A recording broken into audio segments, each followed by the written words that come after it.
कोई आपको अगर मेहंदी वाली करके बुलाता है तो कभी गुस्सा या फ्रस्ट्रेशन नहीं आया? तब मुझे बहुत गुस्सा आता, सब लोग क्यों ऐसे बुला रहे हैं। पहली कमाई कब हुई? 10-12 साल की उम्र में। इतनी लड़कियां काम करी आपकी कंपनी के नीचे, अभी वी हैव अराउंड 150 प्लस। गए हो कभी किसी फिल्म इंडस्ट्रीज के या सेलिब्रिटीज के घर पे? हमने दियोल फैमिली में मेहंदी करी हुई थी। और कृष्णा जी को मेहंदी पसंद है, वो राधा जी को मेहंदी लगा रहे हैं। पूरा माहौल कैसा होगा। And that's what Krishna has told you. तुम्हारी नीयत सही रखो, तुम्हारी बातें सच्ची रखो। मतलब क्यों करना था आपको मेहंदी को ही इतने बड़े लेवल पे ले जाना? My mom gave me the best lesson of my life. आज के जो हमारे गेस्ट हैं वो पहली महिला है हमारे विजडम क्वार्टर के ऊपर में, और इन्होंने जो अचीव किया है वो अपने आप में इंस्पायरिंग है। एक छोटी सी पहल, एक छोटे से शौक को, एक छोटी सी इच्छा को बड़ी प्राइवेट लिमिटेड कंपनी कैसे बनाना है, तो आप इनसे जरूर सीखिएगा। ब्यूटी विद ब्रेन एकदम आपके सामने राइट एग्जाम्पल मैं पेश कर रहा हूँ। Nimisha Parekh from Mehndi culture LLP। Welcome Nimisha ji. Thank you so much, Manishi, and thank you for having me on Shape of Wisdom. It's a truly honor. You're welcome over here, और hope आपकी इस पॉडकास्ट से हम आपकी जर्नी को नेक्स्ट लेवल पे ले जा सके। बिंदास हो जाइएगा। मैं थोड़ा सा देखिए आपके विजडम का यूज करना है तो मैं अपना विजडम थोड़ा सा साइड पे रख के अपने कैजुअल मूड में बैठी हुई हूँ। चलिए, so that मैं सीधा आपकी जर्नी तो हम सुनेंगे ही, लेकिन जर्नी शुरू करने से पहले मैं उस सवाल को पूछना चाहता था जो मैं पहले दिन से आपसे पूछना चाहता हूँ जी। कोई आपको अगर मेहंदी वाली करके बुलाता है तो कभी गुस्सा या फ्रस्ट्रेशन नहीं आया? To be very very honest, जब मैं बहुत रॉ थी ना, तब मुझे बहुत गुस्सा आता था। गुस्सा तो नहीं बोल सकती एग्जैक्टली, बट मुझे लगता था कि इस फील्ड को, या कहे कि इस पर्टिकुलर चीज को जो मैं कर रही हूँ उसको इतना रिस्पेक्ट क्यों नहीं मिल रहा है। You know, so my thing was not anger, but it was more of looking for some respect for this field, you know. So इसलिए जब मैं बहुत छोटी थी और जब से मैंने काम शुरू किया था और किसी ने ऐसे ही बोला, वो मेहंदी वाली को फोन कर लो ना, उसको बुला लो, सिंपल सा, तब मुझे लगता था कि सब लोग क्यों ऐसे बुला रहे हैं। there should be a respectable word or respectable address to a human being. So it was lacking, but कई बार ऐसा होता है ना कि आपका थॉट प्रोसेस चेंज होता है। अब ऐसा है कि खुद की जर्नी ऐसी बना दी है, या गॉड्स ग्रेस ऐसे माइलस्टोन्स अचीव करे हुए हैं कि अब लोगों को शायद एड्रेस करने में उनको दिक्कत होती है कि मेहंदी वाली को बुला रहे हैं। अब they always address as mehndi artist को बुलाते हैं। तो जब उस समय आपको गुस्सा या फ्रस्ट्रेशन आया था और उम्र भी छोटी थी या टीनेज में थे, आई थिंक सो, तो क्या आपने एग्जैक्टली किया उस समय? How did you react? मुझे लग रहा है कि we can not change people और situation, and that's the mantra I have learned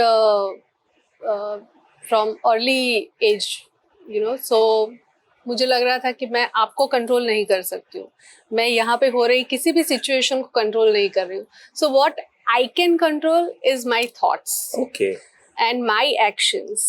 So आपका मुझे मेहंदी वाली एड्रेस करना is your choice, but how I will now create my thing, my platform is up to me, and that is my choice. So that's how I work on myself कि क्या चीज़ है जहाँ पे लोगों को ऐसा लगता है कि मेहंदी वाली को बुला लिया जाए, ना कि किसी मेहंदी आर्टिस्ट को या किसी बिजनेस पर्सन को या ऐसे रिस्पेक्टेबल कोई भी नाम से। सो मैंने उसके ऊपर काम करना शुरू किया, जहाँ पे मुझे लग रहा था कि मेरा बोलना, मेरा प्रेजेंटेशन, मेरा इवन आउटर लुक, क्योंकि people can not read my mind but people can see me and they can then start interacting with me. So I have worked on myself from language to my attire to my overall personality. पहली कमाई कब हुई थी?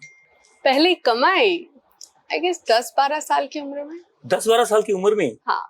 तो पहली कमाई से किया क्या था आपने? अभी तो टू बी वेरी ऑनेस्ट बहुत सारा ऐसे याद नहीं कि क्या किया था, पर जो भी पैसा आया था मैं हमेशा उसको मेहंदी में लगाती थी। Okay. अब मैं जब रिकॉल कर रही हूँ आपके क्वेश्चन से, तो आई अंडरस्टैंड दैट कि ऑफ कोर्स पैसा आया होगा तो मैंने पहले मम्मी या पापा को ही घर में दिया होगा, because that's how I am today even now. और उसके अलावा मुझे लग रहा है कि मैं कुछ भी होगा तो या तो मैंने मेहंदी का पाउडर खरीदा होगा या कुछ मेहंदी का कोन खरीदा होगा, और या फिर मैं स्टूडियो में जाके पिक्चर्स उसका क्लिक किया होगा, सम और other way I might have done that. तो वो जो 10-12 साल की लड़की थी, उसको जो पहली कमाई मिली थी, उसे क्या पता पैसा क्या है, उसे क्या पता इस पैसों को उसको करना क्या है, फिर भी आपने चार्ज मांगा। क्योंकि 10 साल या 12 साल की लड़की को ये सेंस तो नहीं है, 90% जो हम देखते हैं, मेरे बच्चे को तो नहीं है कि उनको अपने काम के लिए, आर्ट के लिए पैसा मांगना चाहिए। राइट। जैसे मेरे बच्चे ने अभी एक कवर बनाए थे, आर्ट के कवर बनाए, तो उसकी टीचर ने बोला कि इसको बेच दो, तो उसके मामा ने पहली बोनी उसकी कराई। वाओ। तो वो जो आर्ट है तो वो उसे मांगना नहीं आता था, लेकिन जब उसके मामा ने पहली बोनी कराई तो रेट कौन डिसाइड करेगा, तो रेट हम माँ बाप ने डिसाइड किया कि इसमें कैसे रेट करे, तो हम क्या 10-20 रुपए ले लो, 50 ले लो, और क्या लोगे, तो मामा ने 50 रुपए दिए। राइट। तो फिर उसकी बुआ आई कल राखी पे, बुआ ने बोला कि मेरे लिए बना के देगा, हाँ बुआ बना दूंगा, पर 50 रुपए लूंगा।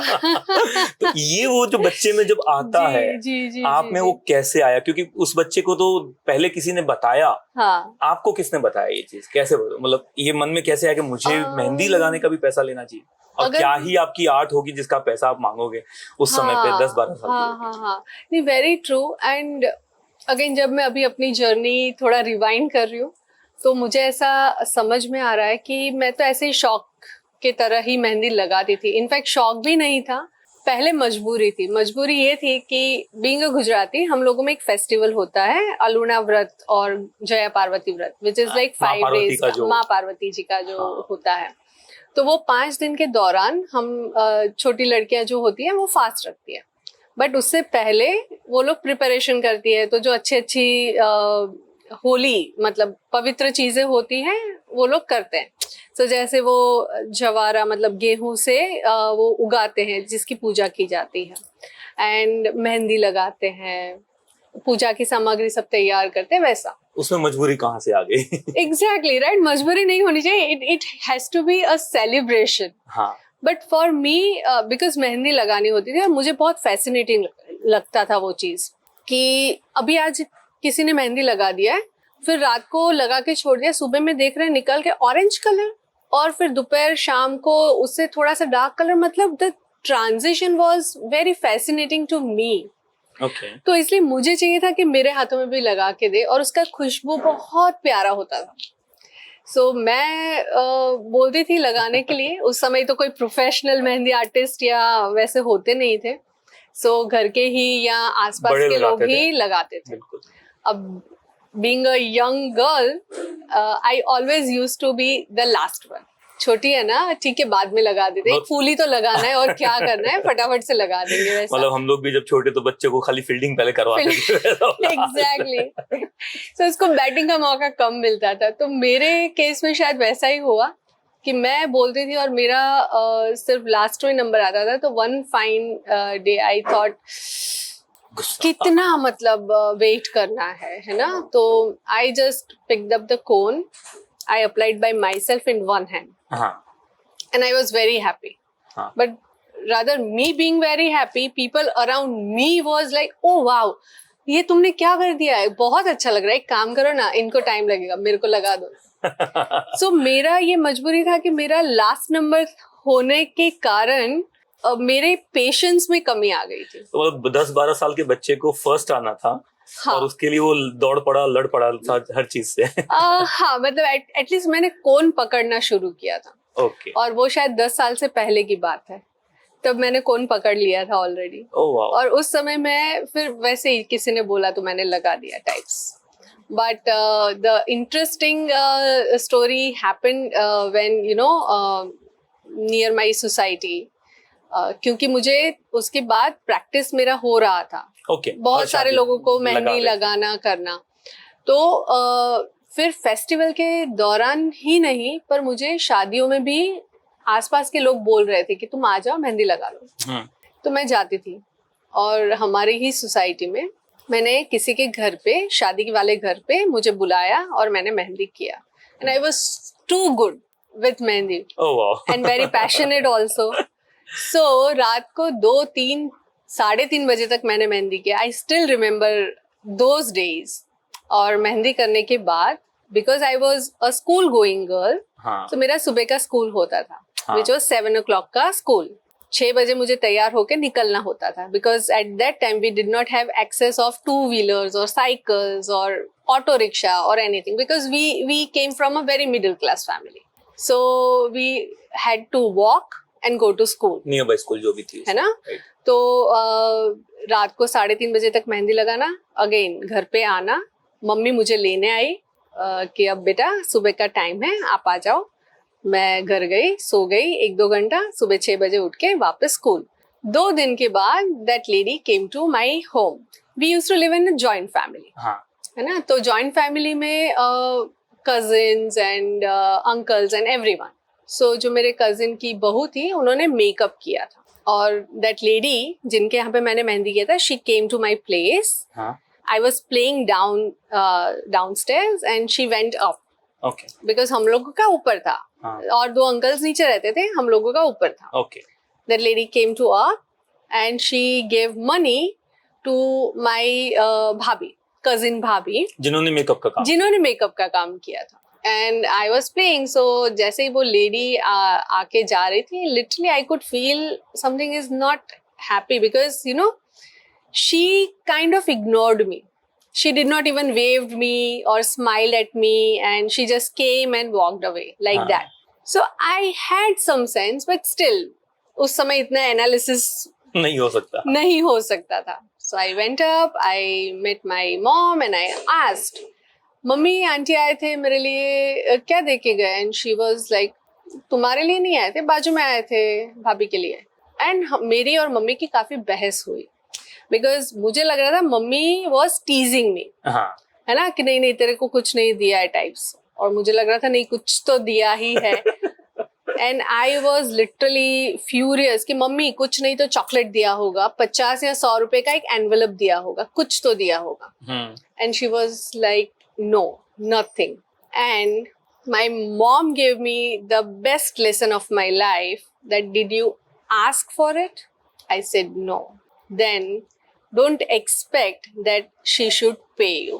And that's how that particular incident and that lesson changed my life. And I decided that now I will not do mehendi for free.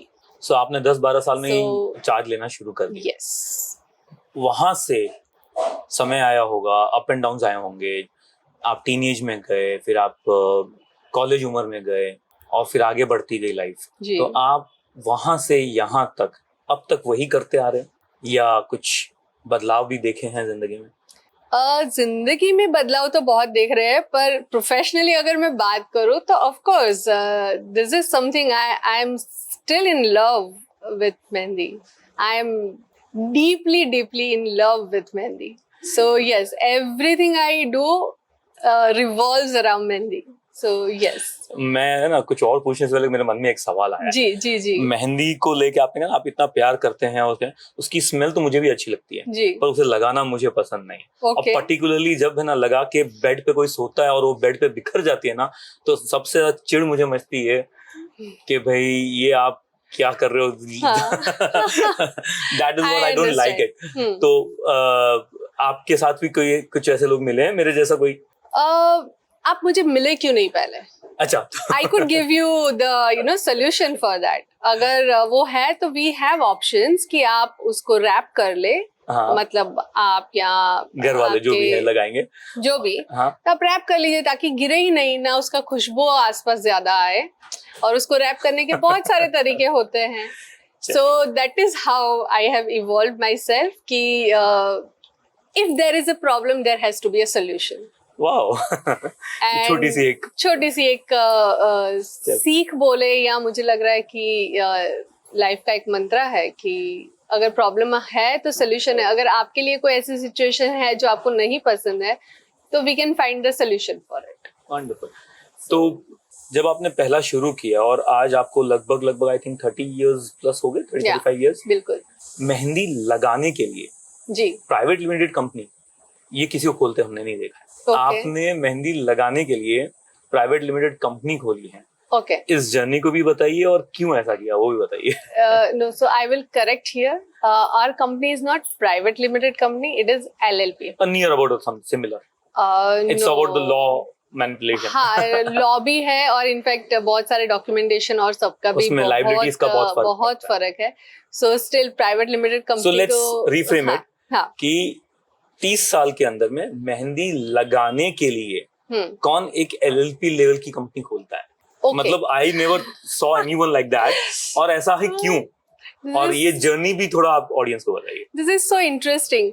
अभी मुझे लग रहा है कि मैं आपको उससे एक फेज आगे लेके चलती हूँ जहाँ पे it is not just LLP but we started India's first ever mehndi studio. Wow. So journey started from that. वैसे तो बचपन से शुरू हुई बट अगर एक और टर्निंग पॉइंट में बताऊं, so for our business it was we established our first mehndi studio of India. जहाँ पे हमेशा ऐसा ही होता था, वो मेहंदी वाली को फोन कर लो, बुला लो, या मेहंदी वाली को बोल दो इस डेट पे आना है. Okay. वहाँ से we shifted our focus to a place which called our working place for mehndi, and it was never happened as far as we are aware. It was never happened. So I'm talking about like 20 साल पहले की. Okay. So 15-20 साल पहले की. मतलब 15-20 साल पहले आपने स्टूडियो खोल दिया था. हाँ. और वो स्टूडियो खोलने के पीछे भी स्टोरी है कि जहाँ पे कई बार ऐसा होता है ना कि आपकी लाइफ में क्लैरिटी नहीं होती है. आपके पास आइडियाज बहुत सारे होते हैं but when you are not focus for particular one thing you deviate, है ना. सो मी being a very good student, I did my master's in accounts. Mehndi और accounts. But exactly right. But with that, I was very good with mehendi and passionate about mehendi. So education was something I had to do. Okay. Again, उसमें बहुत सारा clarity नहीं था, तो उसमें उस समय 3 ही फील्ड होती थी, आर्ट, कॉमर्स और साइंस. मी बीइंग कि मुझे मेहंदी भी करना है तो आई चूज कॉमर्स. उसके बाद मुझे जो चीज़ें ऐसी लगी कि जहाँ पे मैं कुछ अपना इन्वॉल्वमेंट दे सकती हूँ या कहीं से मुझे जानना सीखना, इवन सोर्स ऑफ इनकम हो सकता है, I wanted to do that. So that's how I started Oriflame. बहुत नया हुआ था, जो multi level marketing. Exactly. So I started that and even I started selling insurance. Okay, so again that was not my forte or not my field, but मुझे ऐसा सुनाई दिया था उस जमाने में कि इंश्योरेंस में पैसा बहुत अच्छा मिलता है. सो मुझे लगा एक बार ट्राई करने में क्या है. और MBA अकाउंट्स किया था तो आपका फील्ड ही हो गया. सो इसलिए मैं उसमें उतर पड़ी और देखा कि 1-2 महीने में हमारा ट्रेनिंग हुआ. जो ट्रेनर थे वो बहुत अच्छे थे. It was not just insurance training but it was beyond it. And one fine day me and my trainer हम लोग कॉल पे जा रहे थे. Okay. Again I was very good in making contacts.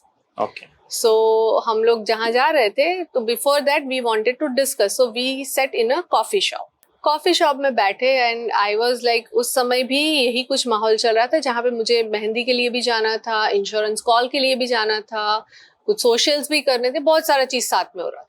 सो हम लोग बैठे हुए थे and over the cup of coffee we had a long discussion and my trainer just saw my work, my creation. उस समय कोई स्मार्टफोन्स होते नहीं थे. So I always use to carry my catalogue. Right. Catalogue मतलब photo album. Okay. Mehndi के photo album. And तो इसलिए मुझे लग रहा था कि उन्होंने देखा, नॉर्मली अगर मैं दिखाऊंगी आप देखना बहुत अच्छा ऐसे करके रख देंगे. But he said you are wasting your time with insurance. don't do it.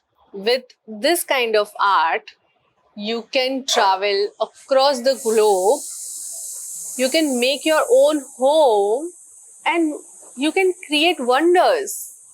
And I was like, ये बंदा किसी और ही जमाने में जी रहा है.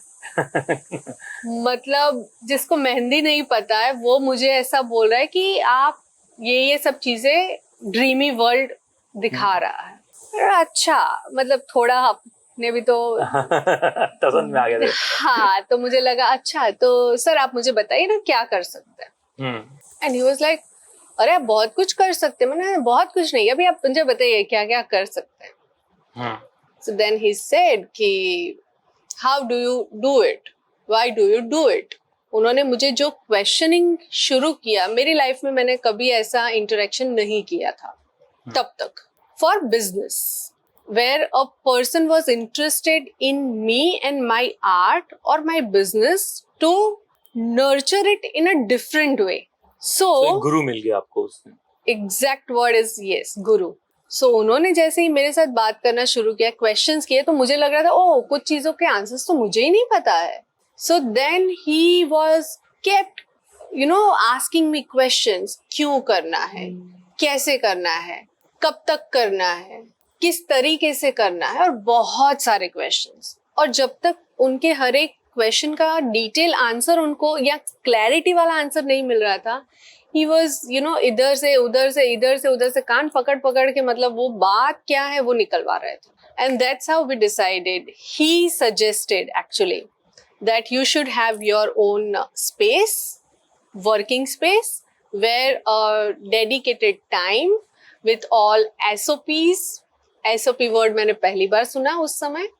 And पूरा क्रिएट करना सिस्टम को, जगह लेना भाड़े से, because obviously I could not afford even that time. और बोला ऐसे ऐसे करो. और आपका नाम क्या है? I said Nimisha Parekh. बोला do you know Dhirubhai Ambani? I said हाँ. Do you know Dhirubhai Ambani or do you know Reliance? I said I know both, but आप किसको पहले जानते थे?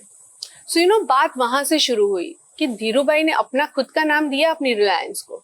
नहीं ना, मतलब आपका नाम और आपका बिजनेस आप अलग रखो.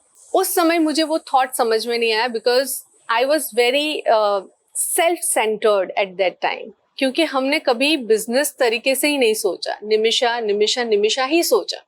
Exactly. और आपने बिजनेस किया ही नहीं कभी, तो आइडिया ही कहाँ? हाँ, वो सिर्फ पैसे कमाए.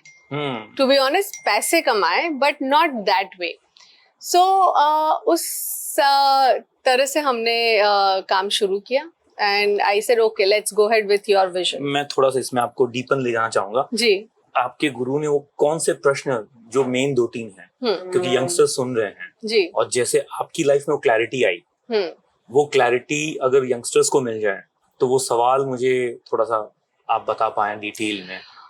मैं चाह रही हूँ वो जो भी सवाल है ना, उसमें सबसे ज्यादा जो इम्पोर्टेंट है ना, जिसकी वजह से पूरा हमारा ये 360 डिग्री मेरा चेंज हुआ था, it was why you want to do it. Okay, तो जब तक आपका व्हाई का जवाब ना मिले, नहीं होगा, तब तक मुझे लग रहा है कि आप लाइफ में किसी भी फील्ड में हो, चाहे आप आई वुड से इवन आप रिलेशनशिप में भी हो, आप प्रोफेशनल रिलेशनशिप में भी हो, आप सोशली भी आप उसको देखिए, आप स्टडीज में भी देखिए, करियर में भी देखिए, किसी भी चीज में देखिए, जब तक आपका वाई क्लियर नहीं है ना, तब तक एवरीथिंग इज वेग. और उन्होंने, बिकॉज जब मुझे क्वेश्चन पूछा था तो even I was not very clear ना, तो he kept asking me questions कि मेरा वाई क्लियर हो. और जैसे ही मेरा वाई क्लियर हुआ था कि मुझे क्यों करना है, किस लिए करना है, he summarized thing and then he said okay, I got the beautiful name even for your brand. Okay. अब ये सब बहुत पॉलिश वर्ड्स हैं, brand, professional artist, mehndi artist, वो सब चीज. उस समय ये सब नहीं था. What was your why?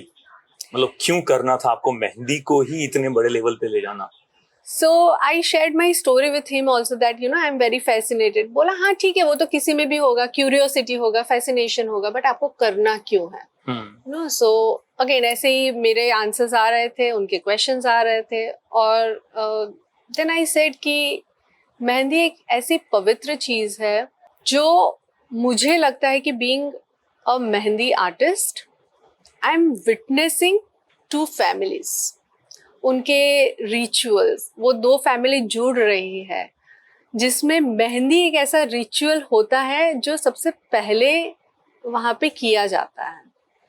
किसी एक ब्राइड की लाइफ के लिए बहुत ज़्यादा इम्पोर्टेंट है। एक पेरेंट्स स्पेसिफिकली इन इंडिया, माँ बाप की ख्वाहिश होती है कि जब भी उसकी बेटा या बेटी की शादी हो, बहुत धाम धूम से हो, और इतने बड़े लाइफ के मौके पे, इतने बड़े दिन पे, if I am being a part of it, to witness, I would say that is something I want to be become, and I want to be in their memories positively forever. तो अब journey कहाँ आके पहुंची है? अभी तो लग रहा है जर्नी शुरू हुई है। कितना कमा लेते हो? चलो। नहीं, मैं इनकम टैक्स बहुत अच्छे से भरती हूँ, उतने मैं बोल सकती हूँ। ओके। So yeah. जब मेहंदी वाली जो आज की तारीख में बोलते हैं, जितनी लड़कियों को मैंने ऑब्जर्व किया है मेरे घर में जब शादी हुई, तो मुझे ऐसा लगता था कि वो उनकी मजबूरी का काम है, कि एक मजबूरी में कोई इंसान मेहंदी लगा रहा है। एक आर्ट जरूर है, लेकिन उन्हें लोगों के घर जाके काम करना उनकी मजबूरी का हिस्सा है। तो आपकी कोई ऐसी मजबूरी थी?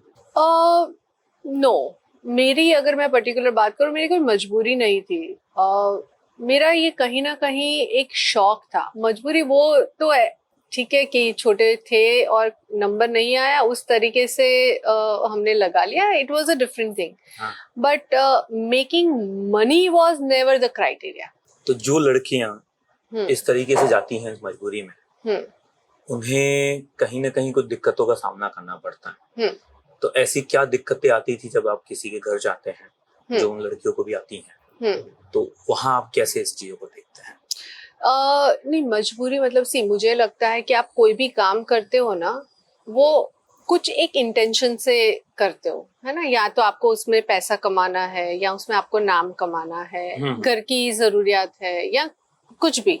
सो अगर फाइनेंशियल वैसा अगर आपका गोल हो सपोज, तो इट कैन नॉट बी मजबूरी, because it's a way of living also, है ना? बट आप अब उसको किस तरीके से बिजनेस में कन्वर्ट करते हो, वो एक कोई भी मेहंदी आर्टिस्ट पे ज्यादा डिपेंड करता है, मुझे लग रहा है। बीइंग अ फीमेल, और आप हमेशा, आपको जाना पड़ता है लोगों के घर में, तो वहां पे काफी जेंट्स होते हैं, मर्द होते हैं, और मैं जानता हूँ, मैं मर्द हूँ, और हम चाहे पिता हो, मेरी बेटी है, मैं पति हूँ, मैं बेटा हूँ, मेरी माँ है, उसके बावजूद कहीं ना कहीं हमारे अंदर एक थोड़ा सा तो एक नेगेटिव हमारा अंदर का शैतान होता है, यानी हम कहीं ना कहीं थोड़े कमीने तो होते हैं। और अच्छा, I am upfronting in front of the media, so मैं जानता हूँ ये चीज, मैं इसका, लेकिन बहुत सारे ऐसे मर्द हैं जो इस शैतान को दबा चुके होते हैं, अपनी अच्छाई को बाहर ज्यादा हाईलाइट करते हैं, बिकॉज हर इंसान में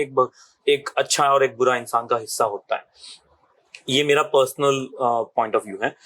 और आपको इन्हीं के बीच में जाके काम करना, और शादी वाले घरों में मस्ती, छेड़छाड़, ये सब होती हैं, तो बहुत सी लड़कियां को दिक्कत इस टाइप में होती है। तो आप भी उस दौर से गुजरे होंगे, तो how did you tackle it, how did you came out of it in a so strong way? वैसे मर्द थोड़े नहीं, कई बार ज्यादा भी होते हैं। अब उन शैतानों के लिए मैं कुछ नहीं कह सकता। बट आई मस्ट से कि हम लोग ऐसा कहते हैं कि फीमेल के अंदर एक सिक्स सेंस होती है ना? एक ऐसी परख होती है कि वो समझ सकती है कि ये मस्ती है, ये जेन्युइन है, या इसका कुछ और तरीके से फायदा या कोई और कमेंट आ रही है ना? सो उसी के इर्द गिर्द अगर एक फीमेल सही है और उसको लग रहा है कि लिमिटेशन क्या होना चाहिए, उसको बिना बोले भी वो बहुत सारी चीज कन्वे कर सकती है। इसीलिए शायद ऐसा कहते हैं कि आपको बिहेवियर से बोलने की जरूरत नहीं है, आपकी आंखें बहुत सारी कुछ चीजें बोल देती है। मुझे अब नेक्स्ट टाइम सभी के सिक्स सेंस, स्पेशली फीमेल्स के सिक्स सेंस से बच के रहना पड़ेगा। देखिए कुछ भी इंटरप्ट हो सकता है। हाँ मतलब है ना, अगर बस्ती तक वो समझ में आता है, बट अगर वो चीज एक बहुत थिन लाइन होती है, वो जब अगर क्रॉस होती है तो किसी एक फीमेल की निगाह आपके सामने देखना, आपकी आंखों को वो एक हिंट देना that mister enough, you know. But वो तभी हो सकता है जब जो एक मेहंदी आर्टिस्ट है या कोई भी प्रोफेशन में वो फीमेल है, वो अगर अपने आप को पहले से क्लियर रखे कि उसको क्या प्रेजेंट करना है और किस तरीके से प्रेजेंट करना है।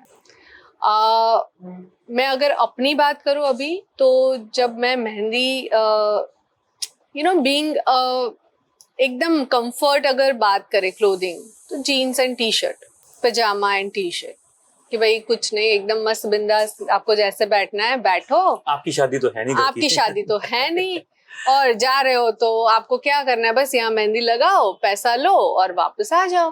बट मुझे ऐसा लगा, if I don't respect myself and my work, people will not give that to मी।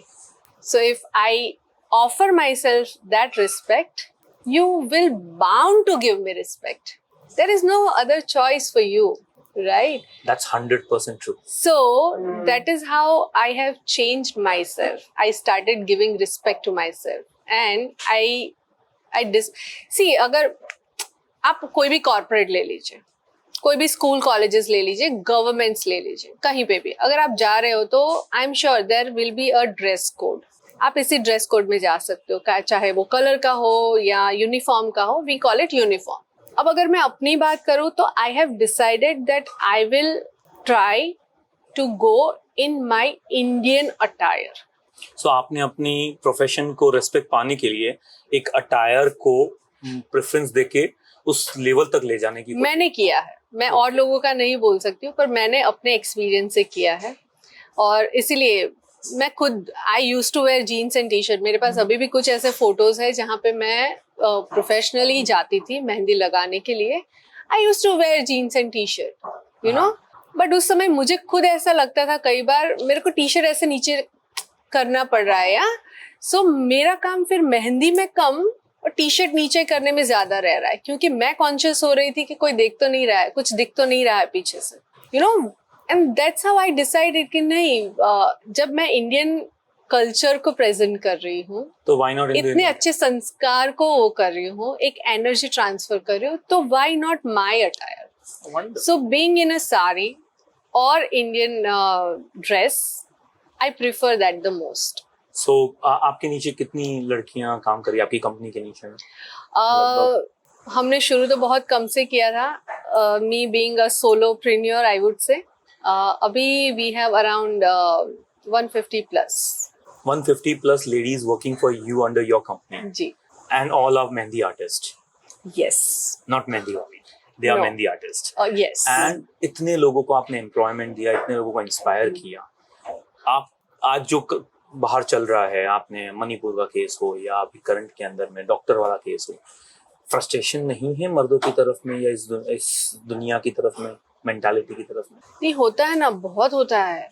मतलब जेन्युइनली ऐसा लगता है कि अगर आपके पास में कोई ऐसी चीज हो जिसका अभी आप सोल्यूशन लेके आ जाओ, यू नो, मतलब आप इसको तो शब्दों में भी एक्सप्रेस नहीं कर सकते हो। इतना रूथलेस, इतना इनह्यूमन जो एक्ट हो गए, जो एक्ट हुई है, जो हमारे सामने आई है, शायद कुछ ऐसी एक्ट होंगी भी जो हमारे सामने नहीं आ पा रही है ना।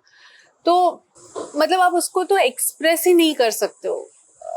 तो क्या आपकी ये कंपनी और 150 लड़कियां और कितनी आंखें गई होगी उस जो हादसे हुए, उसकी तरफ का एक सॉल्यूशन समझूं मैं इसमें? सॉल्यूशन एज इन जो आप काम कर रही हैं, आपने शौक को बिजनेस बना दिया, बिजनेस को आपने LLP लेवल की कंपनी बना दी, 150 लेडीज आपके नीचे काम कर रही है और कितनी आंखें चली गई होगी आपके नीचे। क्या ये सशक्तिकरण एंड वुमेन एम्पावरमेंट का आपका अपना कोई मोटो तो नहीं है? नहीं, मतलब मुझे लग रहा है कि मैं इसको झंडा लेके नहीं चलती हूँ, पर मुझे लग रहा है कि हमारे काम करने से, हमारे किसी अच्छे मोटिव से अगर किसी की लाइफ में पॉजिटिव चेंज होता है, we want to make that, because मुझे लग रहा है आपकी नीयत ही डिसाइड करती है। आपकी नीयत ही नीयत डिसाइड करती है। Wow, what a saying. मतलब अगर आपकी नीयत सही है ना, और आप उसके ऊपर काम कर रहे हो, तो आपकी नीयत ही ऑटोमेटिकली बनती जाती है।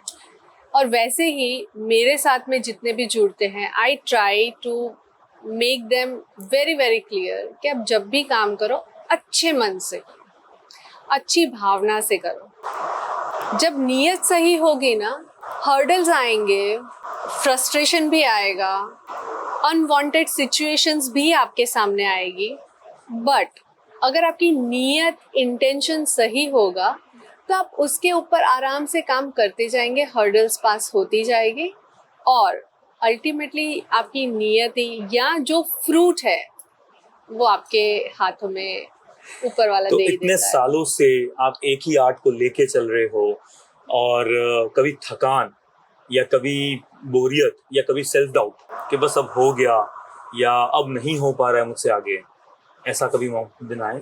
हाँ, आते हैं ना। ऐसा तो नहीं है कि नहीं आते। I am also human being, so कुछ ऐसी थॉट्स भी आती है, कुछ ऐसी चीज़ें भी हो जाती है जो फेवरेबल नहीं है मेरे, या मुझे लग रहा है कि this is not the right thing happening to me and this has to change. क्यों, छोड़ो, अब नहीं करना है। हो जाता है, ऑफ कोर्स बहुत रेयर होता है, बहुत बहुत बहुत रेयर होता है, पर हो जाता है, क्योंकि कुछ एक्सपीरियंसेस ऐसे होते हैं। But I remind my self why I started. Wonderful. चलिए, मैं अभी एक कुछ रिसर्च हुई है जी। एंड आप ही के फील्ड से रिलेटेड, और आपके एक दो फैंस ने भी मुझे कुछ सवाल पूछे हैं। When I search about this mehndi artist, so कभी किसी सेलिब्रिटीज को आपने लगाई है? गए हो कभी किसी फिल्म इंडस्ट्रीज के या सेलिब्रिटीज के घर पे, और उनकी शादियों में या उनके फंक्शंस में कभी लगाया है? हाँ, डेफिनेटली गई हूँ। कुछ सेलिब्रिटीज का नाम मैं डिस्क्लोज नहीं कर सकती हूँ, बट अभी रिसेंटली हमने दियोल फैमिली में मेहंदी करी हुई थी। दियोल फैमिली, सनी देओल, बॉबी देओल, सनी देओल के सन का अभी शादी साल भर था पहले था जी। तो उस समय we received a call from his family. Wow. And we went there and it was amazing experience. Yeah. जब मैं सर्च कर रहा था, तो who is the number one artist in henna artist और मेहंदी आर्टिस्ट, नाम आते थे वीना नागदा, ऐश कुमार। हमें कब निमिषा पारेख का नाम उसमें लिखेगा? टाइम के साथ मुझे लग रहा है कि एवरीथिंग चेंजेस। अभी अगर आप रिसर्च करोगे तो आपको और कोई नाम दिखाई देगा, सुनाई देगा, या आपको गूगल पे भी मिल जाएगा। So अगर I will not go into deep thing, because we have different research as well about all the artists which you name. So of course everyone will have their own perception. किस लिए कौन number 1 है, ये मुझे लग रहा है कि और रिसर्च का सब्जेक्ट हो सकता है, being a podcast. But me being in this industry, I strongly believe that आपके लिए जो मेहंदी आर्टिस्ट अच्छा है वो नंबर 1 है। Okay. तो इनके लिए अगर कोई मेहंदी आर्टिस्ट अच्छा है वो नंबर 1 है। Wonderful. So कोई आपको पागल फैन कभी मिला है? किसी ने शायद कभी स्टॉक किया हो, या बहुत ज्यादा तारीफ करके आप हाँ, मतलब मिलते हैं ना, आर्ट के लिए भी तारीफ करने वाले भी मिलते हैं, और थोड़ा लिबर्टी लेने के लिए तारीफ करने वाले भी मिल जाते हैं। बिल्कुल। So I have gone through all the stages. और हमने सुना है कि you are the costliest mehndi artist in this town, right? तो भाव-ताल करने के लिए तो आते ही होंगे, क्योंकि ये तो बिजनेसमैन की नगरी है। बट यहाँ पे मुझे लग रहा है, तो if I am the costly, then why don't you consider me the number 1? Yes, so right? your price decides your rank also. So, so this is again a different angle. Exactly. So, आप अभी भी इतनी सुंदर हैं, आप अभी भी इन चीजों से फाइट करके अपनी पर्सनालिटी से, आपका ऑरा भी बहुत एक्स्ट्राऑर्डिनरी पॉजिटिव है. Have you ever thought of going into the film industry or being into the modeling line? we received, I mean me and my family. So direct offers आते थे to my father also कि आप इनको कोई modeling assignment के लिए आप भेजिए या ऐसा, because I'm talking like years back. And अभी भी आते हैं, but no, that's not my forte. बिल्कुल नहीं. मतलब मुझे लग रहा है कि हाँ ठीक है, नॉर्मल ऐसे हो गया. इस पॉडकास्ट से मैं ये कह सकता हूँ कि आपके फोटे नहीं है, ऐसा इम्पॉसिबल है. आपने ट्राई नहीं किया तो अलग बात है. That is for sure. You can be a great actor and a model, क्योंकि वो ऑरा, आपकी स्टाइल, एक फैन ने ये भी पूछा था कि ये स्टाइल आपने डेवलप की कैसे. मुझे लग रहा है कि अगेन आपका एक नियत सही होता है ना, तो हर एक चीज उसी तरीके से, उसी डायरेक्शन से आपके पास आती रहती है. तो मैंने कभी बहुत ज्यादा कोशिश नहीं किया. मुझे लग रहा है कि मैं अपने आप से जितना सच्चाई से रह सकूं, Wonderful. मैं जितना सच्चाई से रहूंगी उतना खुद का ऑरा तो सच्चा बनता ही है. साथ में आसपास जितने भी आते हैं वो लोग भी उतना ही अफेक्ट उसमें हो जाते हैं. But I'm taking a compliment today from you that I can justify the industry of modeling as well. And, I haven't thought of it, but maybe let's see. ये जो ऑरा आपका हम फील कर रहा हूँ, मैं पर्टिकुलरली जो feel कर रहा हूँ, कहीं ना कहीं इसका कोई ना कोई स्पिरिचुअल सोर्स होगा आपका. Who is that inspiration for you? Krishna himself. बहुत सारी चीजें ऐसी होती है, लाइफ में ups and downs, many negatives, and as I mention कि people and situation will not be the same I want them to be. So I have to change myself rather than changing the world. And that's what Krishna has told you. Exactly. So बस कृष्णा बोलते रहते हैं, guide करते रहते हैं कि तुम्हारी नियत सही रखो, तुम्हारी बातें सच्ची रखो, तुम्हें जितने भी रोल दिए गए हुए हैं उसको अच्छे से निभाओ, उसको जस्टिस दो, अपने रोल्स को जस्टिस दो. और जितना करोगे, मैं तुम्हारे बाजू में नहीं, मैं तुम्हारे अंदर ही खड़ा हूँ.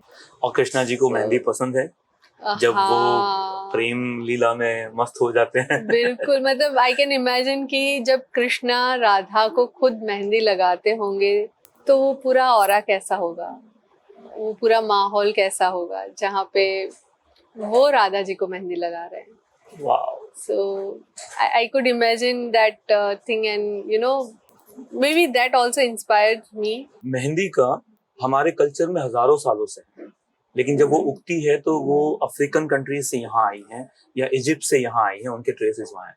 और हमारे शास्त्रों में उसका उल्लेख बहुत कम है, लेकिन फिर भी हमारे ट्रेडिशंस में उसका महत्व बहुत है. सबसे ज्यादा महत्व मेहंदी का किस उद्देश्य से होता है? अगर मैं खुद मेरी बात करूँ तो मुझे लगता है कि बहुत सारी चीजें ऐसी है जो अनरिजॉल्व्ड है. कहाँ से कैसे अभी तक हमें कुछ ही ट्रेसेस मिल सकते हैं या हम कुछ ही चीजों पे बात कर सकते हैं.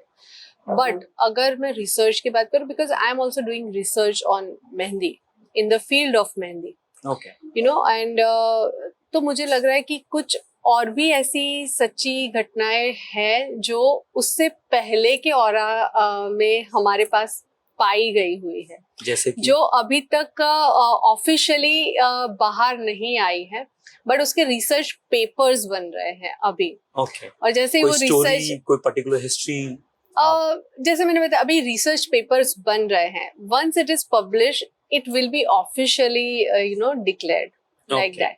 But आप जैसे शास्त्र की बात कर रहे हैं, हमारे आयुर्वेद में मेहंदी का बहुत ज्यादा महत्व दिखाया गया है. इतना हद तक इनफैक्ट अभी मुझे ये कुछ दिनों पहले ही पता चला, मैं कुछ अलग ही एंगल से उस चीज को देख रही थी कि एक मेडिसिनल प्लांट है जिसको हम लोग लॉसोनिया इनर्मिस बोलते हैं, बिकॉज उसका बोटानिकल नाम, मेहंदी का बोटानिकल नाम लॉसोनिया इनर्मिस है। उसके अंदर डाई कंटेंट होता है। अगर आप बोल रहे हैं कि क्यों इसका इतना महत्व है, एक छोटी सी चीज है ना, उसके अंदर जो लॉसन नामक एक तत्व पाया जाता है जिसके कारण मेहंदी का रंग आता है। ओके। क्या वो आम के पेड़ के पौधों से मिल सकता है, तुलसी से मिल सकता है? आप कितनी भी प्रकृति में जितने भी पौधे हैं, पेड़ हैं, आप उनका नाम लीजिए, क्या उसमें से ये एक तत्व मिल सकता है जहाँ पे मेहंदी जो माँ प्रकृति से मिला हुआ है, जिसके पत्तों से आपके हाथ पे वो चीज लगाई जा रही है, निकलने के बाद उसका जो ट्रांजिशन फेज होता है, that shows your even life कि आप पहले कहाँ थे, you were also a seed, फिर आपकी लाइफ नर्चर होती है, आपकी लाइफ में भी उतार चढ़ाव होते हैं। So even the mehndi is representation of your life journey. हाँ, तो कहते हैं ना कि जितना रंग गहरा होता है उतना प्यार ज्यादा आपको चाहने वाला करता है। उसमें कितनी सच्चाई है इस बात को लेके? उसमें मेहंदी आर्टिस्ट का कोई लेना देना नहीं है। तो साइंटिफिकली मतलब अगर मैं ऐसा मान लेती हूँ इस बात पे कि अगर सपोज किसी का कलर नहीं आया है तो that person will now not blame to mehndi artist, she will has to pay every single penny she owns. नहीं, माय ऑब्जेक्टिव वाज कि इसका साइंटिफिक रीजन क्या है कि वो कलर जो है जी, वही मेहंदी आपके हाथों पे लगता है तो अलग कलर निकलता है, मेरे हाथों पे लगता है तो अलग कलर निकलता है। बिकॉज मेहंदी बहुत सारे फैक्टर्स पे डिपेंड करता है। मेहंदी का पाउडर का क्वालिटी क्या है फर्स्ट, है ना, उसके अंदर क्या क्या इंग्रेडिएंट्स ऐड किए गए हैं, उसको बनाने का तरीका क्या है, वहां से लेके अगर किसी के हाथ पे वो चीज या किसी की बॉडी पे जहाँ पे वो चीज लगाई गई है उसका body temperature, because mehendi has a medicinal properties, it is not just a style or artistic purpose only. Okay. mehendi is known as a medicinal plant. क्यों लगाई जाती है? फर्स्ट ऑफ ऑल अगर मैं बात करूं ब्राइड को क्यों लगाई जाती है, any idea? No, I have no idea. इतने सारे फस के अंदर, इतने सारे स्ट्रेस के अंदर she needs some relaxation time, okay? जहाँ पे उसका स्ट्रेस लेवल बॉडी का इतना ज्यादा बढ़ गया है जहाँ पे पीएच लेवल की वाट लगी हुई है।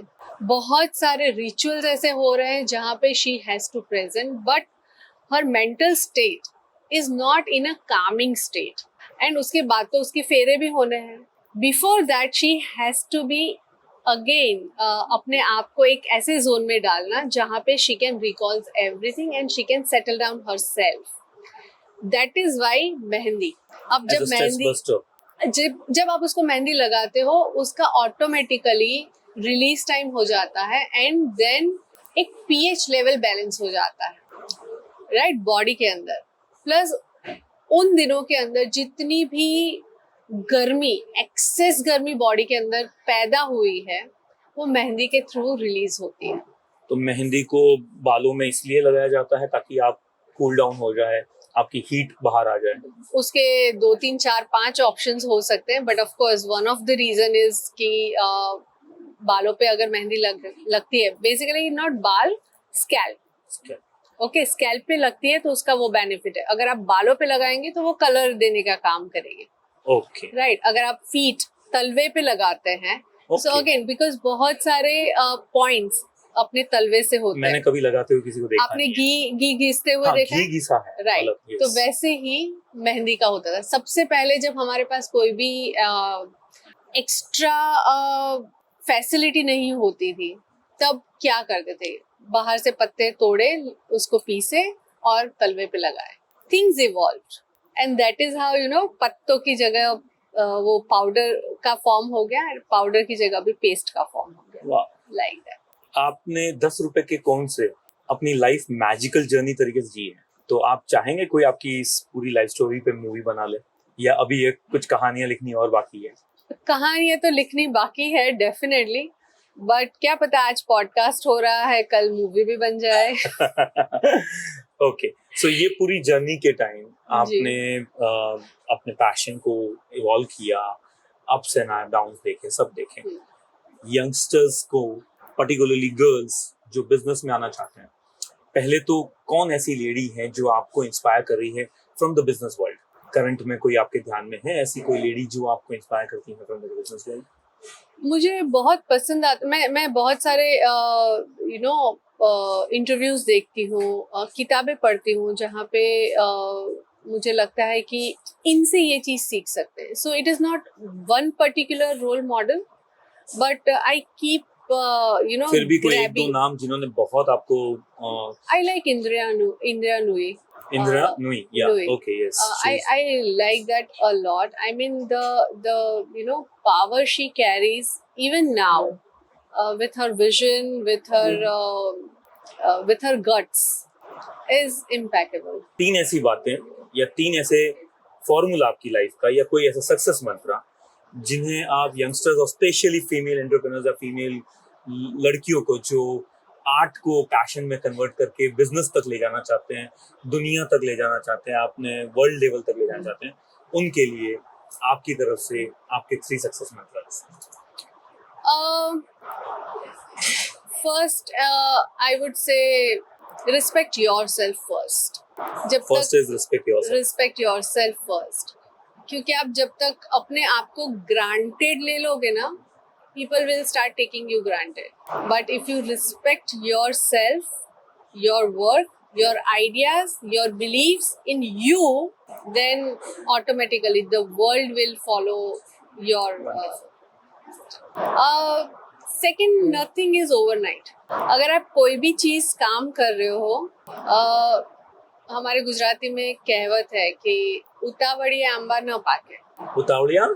उतावड़िए आंबा न पाके. आंबा न पाके, yes. Mango doesn't ripe in one day. Right. So अगर आपको चाहिए कि आपको एक फ्रूट का मजा लेना है और आज आपने सीड बोया है, then have patience. So second is the patience. Patience. And third is definitely consistency. Respect, patience and consistency. Yes. Whatever you do, you have to be consistent. You cannot give up. You cannot give up that आज नहीं हो रहा है तो let's give up and try something else. No. You have to be consistent in whatever you are doing. You have to. Wonderful. जब आपने मेहंदी शुरू किया और उसको एक शॉप की तरीके से आपने कहा कि मैंने एक यूनिक स्टूडियो खोला है, तो mehndi is a very seasonal business. 2 महीने की शादी का मुहूर्त आता है, उसमें लगता है, उससे पूरे साल आप कैसे टिक पाते हैं? जब मैंने सबसे पहला स्टूडियो किया था, स्टूडियो का नाम वो साक्षी द मेहंदी स्टूडियो. हाँ. ऑफ कोर्स आप उसके बाद काफी मेरा ग्लोबल ट्रैवल हुआ, so we had to change the name from Sakshi the mehndi studio to mehndi culture. Okay. So now it's mehndi culture LLP. हाँ. बट जब मैंने स्टूडियो शुरू किया था ना, तो आपने जो अभी क्वेश्चन पूछा ना, शायद उसी के इर्द गिर्द किसी ने मुझे ऐसा कहा था कि तुम जगह तो ले रही हो रेंट पे, हाउ विल यू सर्वाइव?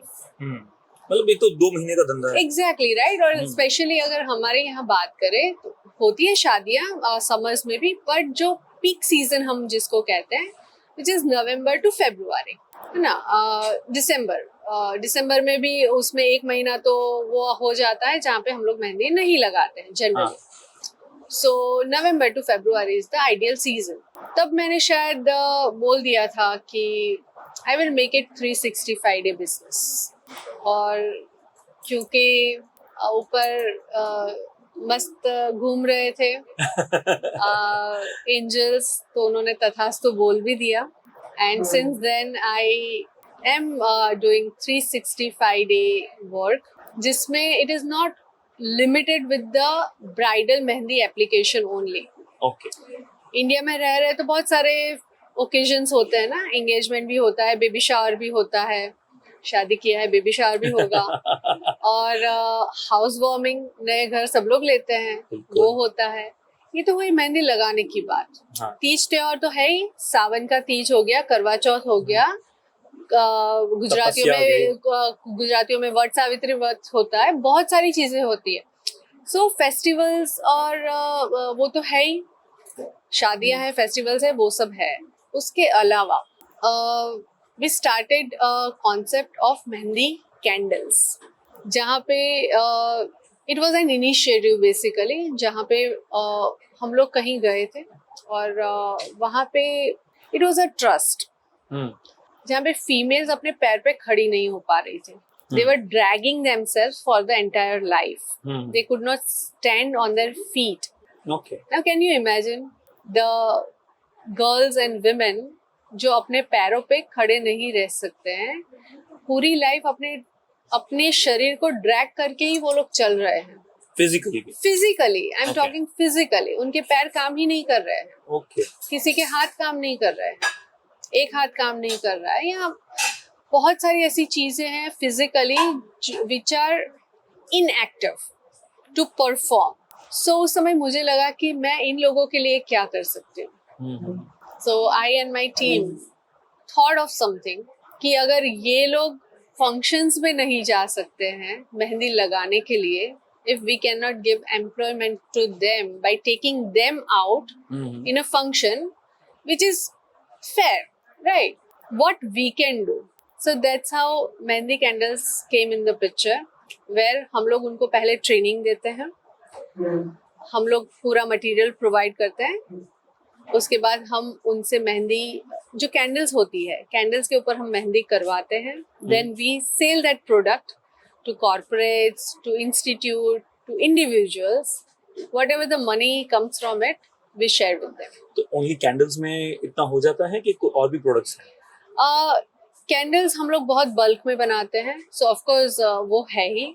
उसके अलावा we do mehndi paintings. So mehndi paintings from small to big canvases. अगर आप मेरे फीड पे देखेंगे कई बार तो श्री श्री रविशंकर जी को, सिस्टर शिवानी को, महात्रे रा को, हमने हमारी ये पेंटिंग्स उनके पास है, which is like 2.5-3 feet big. So I created that concept many years ago, and I'm fortunate that now social media is so active, you know, that we can share things on that platform. Otherwise, I'm coming from that era जहाँ पे even phones भी नहीं होते थे. So my journey start from that till now. So I have seen all the, you know, phases. So what is of next Mehndi. for Nimisha Parekh? The next level, the next कौन सा next पड़ाव है आपके लिए? पढ़ाओ अभी तो picture शुरू हुई है. फिर भी कुछ सोचा होगा. Next plans to achieve something. So I'm pursuing my PhD. I'm working many social initiatives abhi, and I'm going to travel abroad as well, of course, for my few assignments, which is teaching. Oh. And also for application.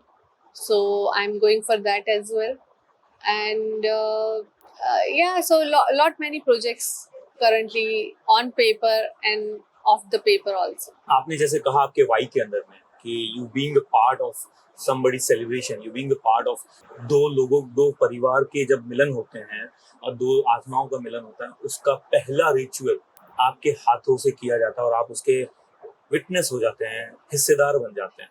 आपको जब वो emotion touch करते हैं, right, how do people react to you? क्योंकि मैंने research किया था कि आप पर्सनली जब आप मेहंदी किसी को लगाते हैं, नॉट फ्रॉम एनीबडी एल्स, तो आप दुल्हन की जब मेहंदी लगाते हो तो उससे पहले घंटों बातें करते हो जी.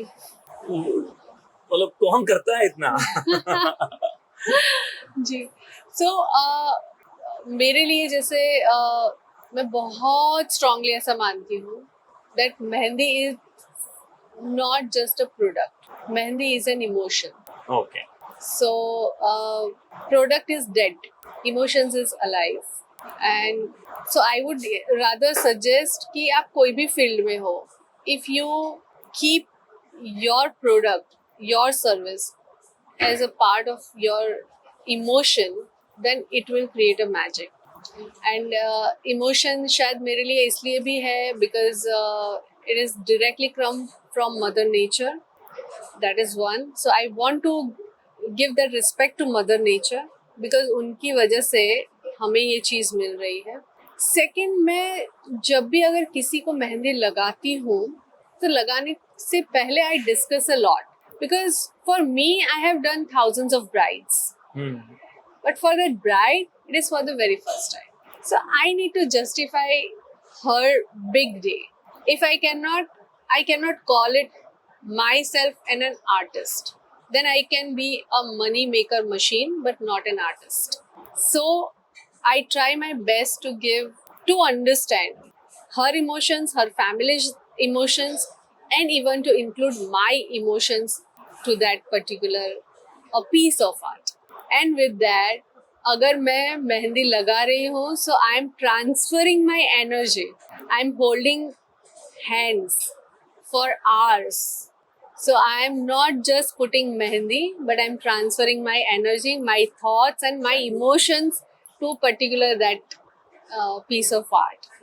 That is why everything revolves with a beautiful thought, beautiful emotions, and that's what I carry. Nimisha जी, एक यूनिक पर्सनालिटी से मिला हूँ. फ्रैंकली जब मैं आपसे पहली बार मिला था तो मैंने भी नहीं सोचा था कि एक मेहंदी को इस लेवल पे ले जा सकते हैं जिसे आप इंटरनेशनल एंड नेशनल लेवल्स पे ले जा सकते हैं, जिसे आप कंपनी फॉर्मेट्स बना सकते हैं, जिसके लिए आप एसओपी क्रिएट कर सकते हैं. तो वो मैंने कभी नहीं सोचा था. एंड आपसे मिलने के बाद मुझे लगता है कि मेहंदी तो सिर्फ एक जरिया है.